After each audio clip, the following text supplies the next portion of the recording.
Following orders from prosecutors, Korean police made an unsuccessful attempt to arrest the South Korean president, Yoon Yeol, who was recently removed from power. However, some of the military, the president's security personnel, and a crowd of protesters confronted the officers in front of his residence and said they would stop any further attempt. Yoon faces rebellion charges for imposing martial law on the 3rd of December.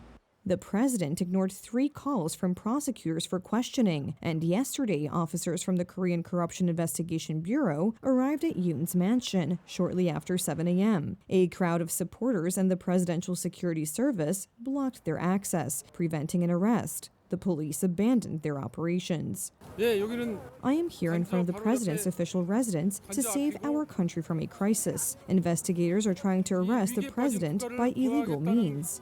Yoon was suspended from the presidency for his decision to impose martial law on December 3rd, which was allegedly aimed at stabilizing the country in the face of growing social unrest. However, the decision drew immediate criticism both domestically and internationally. I am declaring martial law to protect the Republic of Korea from the threat of the pro-North Korean anti-state communist forces that are robbing the freedom and happiness of our people. The parliament met in a flash and revoked martial law.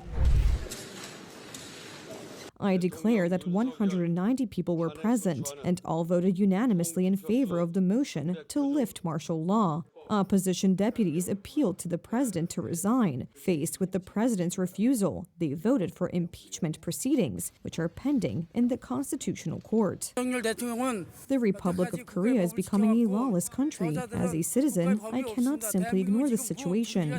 An arrest would be something unprecedented for the office of the South Korean president. Yoon's supporters and opponents have been rallying outside his residence for several days. So we gathered here. We have gathered here to protect our president. We would like to show our civic strength.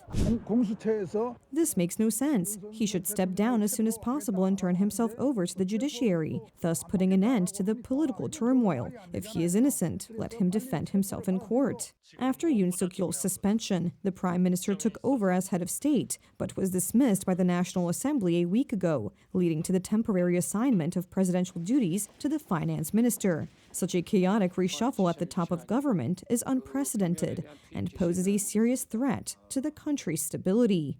Although this is a period of celebration, I am pessimistic. As a South Korean citizen, I think the president should be arrested quickly, and the appropriate procedure must be implemented to restore peace in the country. Addressing his supporters, the president stressed that he will fight to the end against anti-government forces. According to the lawyer for the suspended South Korean president, his client's declaration of martial law did not constitute an uprising, and the arrest warrant against him was invalid.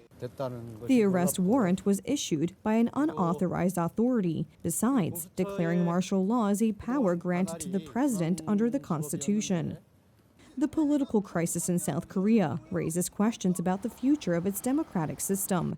The Constitutional Court will decide in the coming months whether Yoon Suk-yeol will return to office or be permanently removed from power.